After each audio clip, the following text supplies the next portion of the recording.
छान नाटक जे काही कारणामुळे बंद पडलं होतं ते पुन्हा येताना जो काही आनंद असतो तो तर आम्हाला मिळतोच आहे.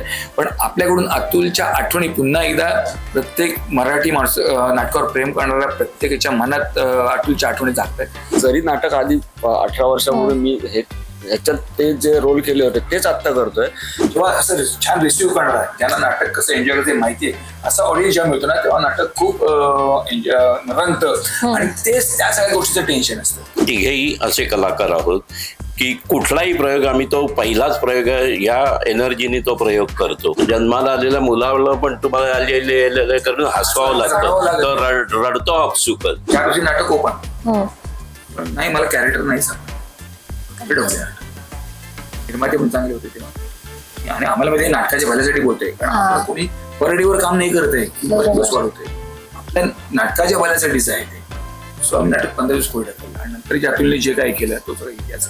नाही खरं म्हणजे हे दोघे काही बोलतायत जास्त टेन्शन मला आलेलं आहे. हाय हॅलो नमस्कार, मी प्रांजली स्नेहा सुनील लॅमलाईट मराठीमध्ये तुम्हाला सगळ्यांचं स्वागत आहे. तर एक नाटक आपल्या सगळ्यांच्या भेटीस येत आहे ते म्हणजे ए भाऊ डोकं नको खाऊ. तर त्याच निमित्ताने त्यातले कलाकार आपल्यासोबत आहेत. तर कसे आहात? आम्ही मस्त आहोत. जसं आहे तसंच आहे. कशी झाली नाटकाची तालीम? नाटकाची तालीम आता नाटक जसं जसं जवळ आलंय तसं तसं टेन्शन वाढत चाललंय आणि त्याप्रमाणे नाटकाची तालीम चालू आहे. हुरूर आहे पण टेन्शन हे टेन्शन असं आहे ना की प्रत्येक कलाकाराला टेन्शन हवं असं वाटतं घ्यावं असं वाटतं. तो आवडीने घेतो आणि त्याप्रमाणे काम करतो कारण आणि हे टेन्शन प्रत्येक प्रयोगाला असतं. हा पहिला प्रयोग होणार आहे. आता तुम्ही गाजलेल्या नाटकाचं आधी जे नाटक आपल्याकडून झालं आम्ही म्हणत की ठरवून केलं पण नाटकात तेवढं पोटेन्शियल होतं. जे नाटक वाचलं तेव्हाच आम्हाला कळलं होतं अप्रतिम लिहिलेलं नाटक आहे. तर अतुल परदेसारखा अप्रतिम कलाकार आणि त्यात मध्ये आमचे तेवढे चांगले खंके होते. चंद्रकांत लोकरे, राजन वेलणकर, ती भट्टी खूप छान ऋषिकेश जोशीसारखा कलाकार होता. ती भट्टी खूप छान जमून आहे. तशीच भट्टी आताही जम झाले पण त्यामुळे अजून एक ते वेगळे टेन्शन असतं. तेव्हा लोकांनी कौतुक केलंय तेव्हा पुरस्कार या नाटकाला मिळालेले आहेत आणि आता आपण पुन्हा एकदा प्रेक्षकांसमोर वेगळ्या पद्धतीने जातोय नव्याने जातोय नवीन कलाकारांची टीम घेऊन जातोय. त्यामुळे एक टेन्शन ती हुरूर आहेच. सर तुम्ही काय सांगाल? नाही खरं म्हणजे हे दोघे काही बोलतायत जास्त टेन्शन मला आलेलं आहे कारण ह्या दोघांनी आधी हे नाटक केलेलं आहे आणि त्यामुळे अगदी दोघे असे वावरतायत ना की काय नाही होईल वगैरे. पण मला कळतंय माझं काय झालंय ते. हा आनंदाचा मुद्दामून हे करतो कारण आनंदाने केलेलं आहे ते नाटक त्यामुळे तसं तर खरं टेन्शन मला आलंय. पण ऍक्च्युली कधी कधी असं असतं ते असं टेन्शन येणं पण चांगलं की त्याप्रमाणे तुम्ही तसा रिझल्ट देऊ शकता. हो ते यायलाच पाहिजे टेन्शन म्हणजे. तर त्यामुळे ते एकंदर मजा येते टेन्शन जरी असलं तरी. हे दोघे बरोबर असल्यामुळे तेच थोडं टेन्शन आहे. तुम्ही तिन्ही कलाकार आणि टेन्शन ह्याचं समीकरण मला तरी असं पटत नाहीये. फॅक्ट आहे ही. कुठलाही प्रयोग मग पहिला असो 100 की 1000 प्रयोग असतो. प्रत्येक प्रयोग हा नवीन असतो. पहिल्या प्रयोगाचाच करावा लागतो आणि अनुभव आहे. सुरू होताना ते धडधडतं छाती आणि त्याशी धडधड त्याशी कळतं काहीतरी आज घोळ होणार आहे काहीतरी प्रॉब्लेम आहे. तर धडधडतं तेव्हा आम्हाला खात्री असते की आज प्रयोग मस्त होणार कारण तुम्ही हे ग्रँटेड नाही कुठली गोष्ट करू शकतो. आणि सगळ्या गोष्टींचा एक काय म्हणतात नाही सगळ्या गोष्टी जुळून यायला लागतात. तुमचं म्युझिक असेल तुमचं कॉस्ट्युम तुमचं बॅकस्टेज वगैरे असेल तुमचं सेट असेल ऑडियन्स त्या पद्धतीने साऊंड सिस्टम असेल आणि ऑडियन्स त्या पद्धतीने एन्जॉय करायला मिळालं लागतो. कारण नाटक पाहणं ही पण एक वेगळी कला आहे. सो तसा जर ऑडियन्स नाही मिळाला काय गडबड कारकोर घेर काय ते मुलगा रडतंय काय खुर्चीचा आवाज येते कोणतरी येतंय फोनवर बोलतंय असं असं तुम्ही किती काही प्रयत्न करा ते नाही रंजत नाही प्रयोग. पण जेव्हा असं छान रिसिव्ह करणार आहे ज्यांना नाटक कसं एन्जॉय करते माहितीये असा ऑडियन्स जेव्हा मिळतो ना तेव्हा नाटक खूप रंगतं आणि तेच त्या सगळ्या गोष्टीचं टेन्शन असतं. आपण केलेलं असतं प्रयोग हा पंच येणार तो पंच येणार हे होणार सगळं माहितीये पण त्या सगळं ज्याला स्लिप परफॉर्मन्स होतो त्या गोष्टी छान होण्यासाठी जे टेन्शन असतं ना ते टेन्शन आवश्यक असतं. आणि कसं आहे की आम्ही तिघेही असे कलाकार आहोत की कुठलाही प्रयोग आम्ही तो पहिलाच प्रयोग या एनर्जीने तो प्रयोग करतो. त्यामुळे कारण कसं आहे की लोकांना लगेच कळतं की तुम्ही काय जे करताय वगैरे आणि दरवेळी आम्ही असंच मानतो की give to the world the best you and the best will come back to you. म्हणजे तुम्ही स्वतः ते एन्जॉय केलं तर डेफिनेटली लोक पण एन्जॉय करतील आणि तेच करतोय आणि तेच करत आलेलो आहोत. आणि टेन्शनचा भाग जरी झाला तर टेन्शनचं बोलायचं झालं तर मी हे जरी नाटक आधी 18 वर्षापूर्वी मी ह्याच्यात ते जे रोल केले होते तेच आत्ता करतोय. पण तरी पण आत्ता टेन्शन जास्त असं आहे की हे नव्याने करतोय. बरोबर. कॅरेक्टर्स तीच आहेत पण ती वेगळ्या प्रकारे करत असल्यामुळे आता हे कसं होईल, म्हणजे उलट मला जास्त टेन्शन आलंय. पण तेव्हा म्हणजे सेम टू सेम करायचं असतं तर मला माहिती होतं की बाबा हा इथे पंच येतो, इथे लाफ्टर येतो, हे असं होतं. पण आता संतोष सरांनी पण सांगितलं की आपण नाही थोडंसं वेगळं आणखीन करूया तरच मजा आहे. आणि त्यावेळी कसं तू यंग पण होतास, आता खूप वय झालं. अरे बापरे. पण कळत नाहीये की नाही. हा तेच मग त्याच्याने 18 वर्षांचा डिफरन्स तुम्ही आता दाखवताय, पण ते कसं मॅनेज करताय? नाही मॅनेज करण्याचा प्रश्न नाही. मी आहे तसं, सगळेजण तेच बोलतात तू आहे तसं. नक्कीच. तुम्ही अतुल सरांना बघितलंय का हे नाटक करताना लाईव्ह परफॉर्मन्स? लकीली मी ते बघितलं नाही, कारण फ्रँकली स्पीकिंग मी आयुष्यात जे चुकीचं आहे की खूप कमी नाटकं बघितलेली अरे. आहेत, ती बघायला पाहिजेत, पण मी नाही बघितलेले आहे. पण तिचा जॉब होता आणि नोकरी समोर नाटक करत होता, त्यामुळे जेव्हा वेळ मिळाला ऑफिसला जायचं आणि त्यातून कन्शियन पाहिजे तर त्याच्या प्रयोगाला जायचं. शूटिंग आहे, पिक्चर आहे, सिरियल आहे, त्यातून बघणं नाही झालं. तो नेहमी हळद नाही बघायला. हो हो. पण अतुल आणि एवढे चांगले आम्ही मित्र होतो, त्यामुळे एक वेगळं बॉन्डिंग होतं. त्यामुळे तसं काही कठीण नाही गेलंय नाटक करताना, कारण पटकन मी डोळ्यासमोर आणतो की अतुलने त्यावेळी कसं केलं असेल किंवा अतुलने काय, ते असल्यामुळे ते म्हणजे ते टेन्शन नाही. आणि ते कसं असतं की आपल्या मित्रासोबत बॉन्ड असतं, मित्राच्या काही सवयी पण आपल्याला माहिती असतात किंवा हा इथे कसा रिॲक्ट होईल, तर तो पण एक तुमच्याकडे बेनिफिट आहे. हो नक्कीच, डेफिनेटली. आणि त्यात आमचे दिग्दर्शक संतोष पवार, पण त्यांच्याबरोबर मी काम केलेलं आहे. म्हणजे डिरेक्ट पण त्यांनी आधीचं नाटक केलं होतं. आम्ही दिनूच्या सासूबाई राजाबाई नाटक केलं होतं, तर संतोषने काम पण केलं होतं. त्यामुळे ते ट्युनिंग आहेच आमचं. आनंदाबरोबर पण काही सिरियल मध्ये वगैरे काम केलंय. हा, वर्षभर. त्यामुळे माहितीये की आनंद कसं छळतो वगैरे ते, तर त्यामुळे ती सवय आहे. बरं, आता ह्या सगळ्यामध्ये तुमच्यासोबत नवीन पिढी पण जॉईन झाली आहे जी की अपडेटेड आहे, तर त्यांच्यासोबत काम करताना तुम्हाला कसं वाटतंय? भयंकर टेन्शन येतं. म्हणजे त्यांच्याबरोबर सगळं ते टायमिंग वगैरे जुळवून घ्यायचं वगैरे. आणि तुम्हाला माहिती आहे हल्लीची पिढी कशी, ते जरा म्हणजे काही पावलं अधिकच पुढे आहेत. तर त्यामुळे आम्हाला म्हणजे त्यांचा स्पीड, त्यांचं टायमिंग, आम्हाला आमची दमछाक होते जवळजवळ ते सगळं करताना. थोडस माझं असं होतं की ना, मी कौतुक कमी करतो, मी तोंडावर नाही कौतुक करत. कधी कधी काही ना शिंग फुटतात किंवा काही डोक्यात आवाज येते, असं नाही होत. पण ते नाही होत आपल्याकडून. पण जर काही नाही पडलं तर मी तोंडावर स्पष्ट बोलतो. आणि थोडं मग कधी मग थोडंसं आपलं टेम्पर जातं, नंतर आपल्याला वाईट वाटतं त्या गोष्ट. पण ते शेवटी त्यांच्या चांगल्यासाठी आणि आपल्या नाटकात चांगल्यासाठी असतं. त्यावेळेला पण मला माहिती मागून ते बोलत असेल काय डोकं खातोय माणूस वगैरे वगैरे, असं होत असेल का. आणि त्यावेळी फक्त नुसतं ते सांगतात, नाही आम्ही नाटकाचं नाव घेतोय, हे भाऊ डोकं नको खाऊ. खरं तर त्यालाच बोलत असतं. पण खूप छान टीम आहे, आम्हाला पाहिजे तशी फ्रेश टीम आहे. कारण मला जुन्या नव्हे तसं छान एक कॉम्बो करायचा होता. आणि त्यासाठी कलाकार जे फ्री आहेत, ज्यांना नाटकाचा अनुभव आहे, त्यांनी एकांत केलेला आहे, त्यांनी नाटकं छान त्यांनी पाहिलेली आहे. तर असे कलाकार ज्यांना काहीतरी स्वतःचं काहीतरी अस्तित्व निर्माण करायचं आहे, त्यांना नाटक करायचंय. परत नुसतं करायचं नाही, ते म्हणतात शिकायचं असं कधी जरी शिकतात. पण असं शिकून होत नाही, गोष्टी आपल्या मनात झिरपत असतात. जे आमच्याकडून झालं, नकळत नाटकं बघितली आणि ते झिरपत गेलं, तेच पुढे जाऊन आयुष्यात उपयोगी पडलं. सो अशी जी कोरी पाटी असते ना तशी ती मुलं आहे. किंवा मातीचा गोळा जे अलंकारिक भाषेत त्याला आपण पाहिजे तसा आकार देऊ शकतो. सो मला ते तशीच कॅरेक्टर्स पाहिजे आणि ते तसे ते आहेत. म्हणजे आपल्याला पाहिजे थोडा वेळ देणारे आहेत, पाहिजे एनर्जी आहे, पाहिजे फोर्स आहे. आणि आपण सांगू त्याप्रमाणे मोल्ड होणार आहेत. की आता काहीच असतं ना की एकदा हे म्हणजे हेच ते आपल्याकडे जाऊ शकत नाही, की त्यांची स्टाईल असते, छान असते, पण ते मोल्ड होऊ शकत नाही. तसं नाहीये, खूप छान मोल्ड होणारे आहेत आणि हवं तसं काम करणार, त्यामुळे काम करताना मजा येते. बरं, ए भाऊ डोकं नको खाऊ ह्या नाटकामध्ये मला 9 रसापैकी हास्यरस दिसतोय, तशा अजून किती रस आम्हाला पाहायला मिळणार आहेत? सगळे रस या नाटकात आहेत. यात तुम्ही म्हणाल तर काय म्हणतात ना की नाटक एक पॅकेज कसलं असतं, तुम्हाला सगळे रस तुम्हाला पाहायला मिळतात. तसं हे नाटक आहे. पण हे तुम्हाला क्षणार्धात तुम्हाला विचार करायला भाग पडतं, क्षणात तुम्हाला इमोशनल करतं, क्षणात तुम्ही त्या कॅरेक्टर मधले ते रोमांस बघता, त्यांचे नातेसंबंध बघता, अशा इतक्या क्षणाला इतकं टाक टाक टाक टाक टाक असं बदलणार असे नाटक. म्हणून या नाटकाची गमतच ती आहे. इतकं छान लिहिलेलं आहे, तिथले कॅरेक्टर्स इतके सुंदर लिहिले, त्यांचे रिलेशन्स इतके सुंदर लिहिले, सिच्युएशन्स छान आहेत, कथा अप्रतिम आहे. त्यामुळे एक छान परिपूर्ण नाटक असं मला म्हणतात की खूप मी लोकांच्या लेखनात लुडबुड करतो तसं नाही, आवश्यक असतं तेवढंच करतो, पण यात फार नाही करावं लागलं कारण इतकं ते सुंदर लेखनात ते नाटक उतरलं.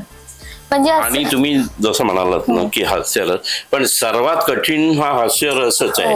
कारण कसं जन्माला आलेल्या मुलाला पण तुम्हाला करून हसवावं लागतं, तर रडतो आपसुकच. आणि सध्याच्या लाईफ मध्ये आता प्रत्येकाला एवढे प्रॉब्लेम्स आहे, एवढं काय काय काय, मग एवढं ते तिकीट काढून बिचाऱ्यानं त्यांना रडवा कशाला ना, तर क्षणभर तरी त्यांना हसवलं तरी त्याच्यासारखं हसवणं खूप कठीण आहे.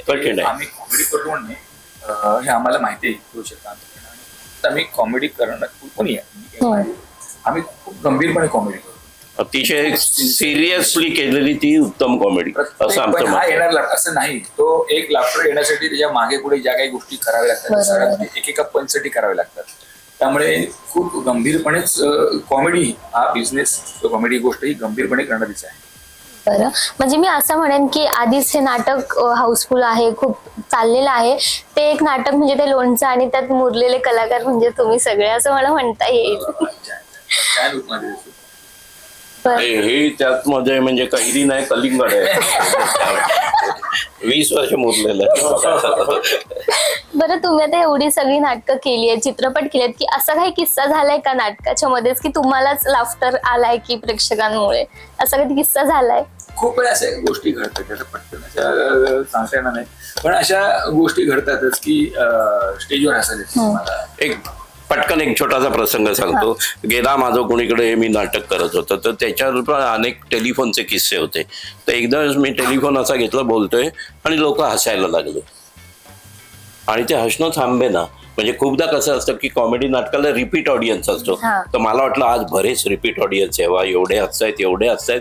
नंतर लक्षात आलं हे थांबतच नाही आणि मी सहज असं बघितलं तेव्हा लक्षात आलं त्या टेलिफोनवरून वायर निघालेली होती आणि मी नुसताच रिसिव्हर बोलत होतो. आणि मग तरी पण लोक आपले एवढे म्हणजे त्या लोकांनी आमच्यावर एवढं प्रेम केलं कलाकाराला, मी लगेच ती वायर अशी जोडली, नमस्कार केला, लोकांनी टाळ्या वाजवल्या आणि पुढचं नाटक पुढे सुरू झालं. म्हणजे असे पण चिकार काय काय किस्से होतात. नक्कीच. सर, तुमचा असा आहे का एखादा किस्सा? माझा, मी बालनाट्य करत होतो, आबाबा विठोबा बोलू लागला, तर त्याच्यामध्ये बऱ्याच दिवसांनी प्रयोग होता आणि ती विठोबाची भूमिका करणारे एक कलाकार होते ते त्यावेळेला नव्हते. तर आयत्या वेळेला म्हणजे त्यांना बोलवलं, स्क्रिप्ट वगैरे दिला आदल्या दिवशी आणि ते करत होते काम. आणि एक ब्लॅकआउट झाला आणि ब्लॅकआउट मध्ये ते जाऊन पुढचं काय म्हणजे विठोबाला बोलायचं असतं ना, तर ते वाचत होते असं चष्मा बिष्मा लावून. आणि लाईट आल्यावरती म्हणजे लाईट यायच्या आधी जाऊन उभं राहायचं होतं, तर ते गेले आणि उभे राहिले. ऑडियन्स मला हसतायत सगळे. तर बघतो तर लाईट आल्यावरती सगळ्यांना कळलं की ते चष्मा लावूनच आले होते. चष्मा लावलेला विठोबा. आम्ही कधी फॅमिलीची गंमत नावाचं नाटक करतो, तेव्हा समोरासमोर 2 फॅमिली त्यांची भांडणावर असतात आणि अचानक लाईट गेले, ते चुळबुळ सुरू झालं. आता म्हटलं एकदा काय रंगलेलं नाटक चुळबुळ झाली, त्यांना पहिल्या वाक्यात त्यांना कब्जात घ्यायचं असतं, तर ते नाटक पुढे रंगत जातं. आता एकदा चुळबुळ पटकन लाईट आले आणि पहिलं बोलव समोरच्यांना बोललो पटकन की सुचलं म्हणून जरा ते तुम्ही सोसायटीचे सेक्रेटरी आहेत ना, लाईट बिल वेळेवर भरा, लाईट कापायला लागले बघा, लाईट जायला लागले, असायला लागले. ते पटकन ते टाळ्या आल्या आणि ते तुमच्या त्या समोरच्याला खूप प्रेक्षक दाद देतात. आणि हे तिथलं तिथे पटकन क्लिक करणं आणि ते सुचणं पण पार्ट ऑफ एक्सपिरियन्स की आपल्याला माहिती आहे आता जर मी नाही या टाळ्या काढल्या तर प्रेक्षक डिस्टर्ब होणार. बरोबर. तिथे पटकन त्या ब्लॅकआउट मध्ये आता काय आता लाईट काय बोलायचं मला, हे पटकन ते सुचतं आणि ते बोलून ते परत ते प्रेक्षक असे आपल्या ताब्यात घ्यावे लागतात. थोडी माणूस आहे, जरा जरी तुम्ही रिलॅक्स झालात ना मग तो रिलॅक्स होत जातो, पण एकदा काहीतरी छान असं अलर्ट करण्यामध्ये लगेच तो अलर्ट होतो आणि मग तुमचं भाग. ह्या गोष्टी पार्ट ऑफ एक्सपिरियन्स आहेत. आतापर्यंत जो काही बघत शिकत आले ते उपयोगी पडते. बरं, आता ह्या सगळ्या तुम्ही रिहर्सल करताय, प्रयोग तोंडावर आलाय आणि ह्या सगळ्यामध्ये अतुल सरांना तुम्ही सगळे मिस करतच असताल. म्हणजे केवळ रिहर्सल नाही, आम्ही तर एव्हरीडे त्याला मिस करतो. म्हणजे केवळ असं हे नाटक करतोय त्यामुळे अतुलची आठवण असं बिलकुल नाही. रोजच कुठे ना कुठे, म्हणजे फॉर एक्झाम्पल अतुलच काय घ्या, सुधीर जोशी म्हणा, रमेश भाटकर म्हणा, लक्ष्मण बेर्डे, या प्रत्येकांनी आम्ही जेव्हा बसतो बोलतो वगैरे यांची आठवण निघते.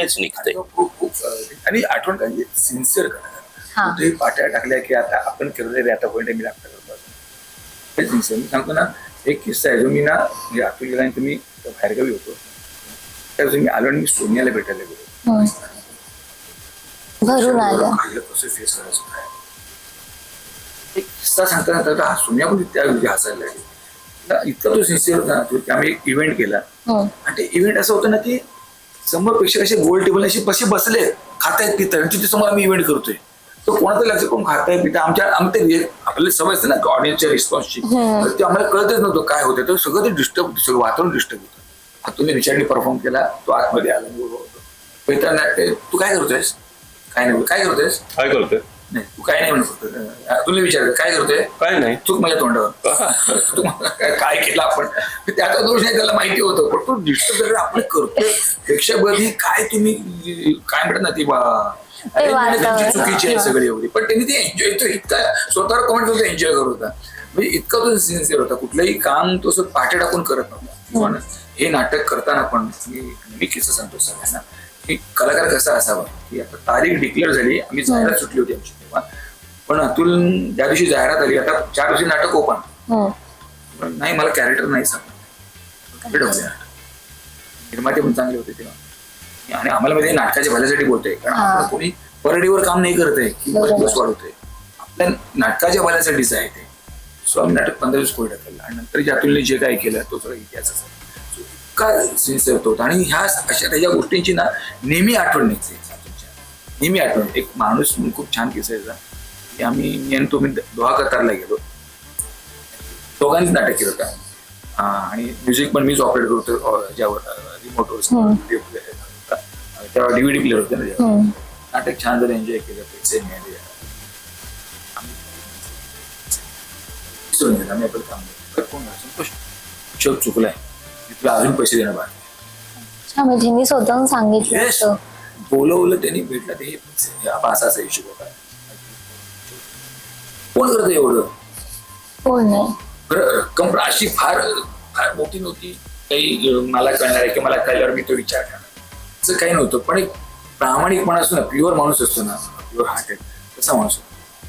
बरं, आता असं पहिल्या प्रयोगाला पहिल्या भिंगेत ते बसलेत आणि तुमचा प्रयोग झाला, त्यांनी टाळ्या वाजवल्या, तर तुमच्या तिघांच्या काय रिॲक्शन असतील? बसले वगैरे नाही, तो असणारच आहे आमच्या बरोबर. ते आम्ही आधीच म्हणजे वेगळं काही त्याचा विचार करायची गरज, तो आहेच आमच्या बरोबर, ते नेहमीच आहेत आपल्यासोबत. आणि असे आले आणि तर तुमची काय रिॲक्शन असेल की खरंच तुम्हाला तसे जाणवले? तर मी हे नाटक करताना माझं इमोशनल माझा मित्र म्हणजे तर आमची मैत्री नंतर झाली, त्यांनी माझी नाटकं बघितली, आम्ही नाटकं पाहिली, आम्हाला एकत्र खूप काम करायचं होतं. त्यांनी दोघांचं आपण एक जेव्हा मी दोहा केलं त्याची खूप इच्छा होती, आपण दोघांच्या आपण काहीतरी व्यावसायिक रंग बघूया, पण त्यामुळे माझं काम, त्याची वेळ सगळं ते जुळत नव्हतं. पण हे नाटक आम्ही करणार होतो, मी त्याला विचार करूया का रे परत एकदा, तुम्हाला संतोष थांब जरा, मला रिकवर होते, मला आता अडीच तास मी नाही उभं राहू शकत स्टेजवर, म्हणजे एखादं असं नाही चल करूया वगैरे असं नाही.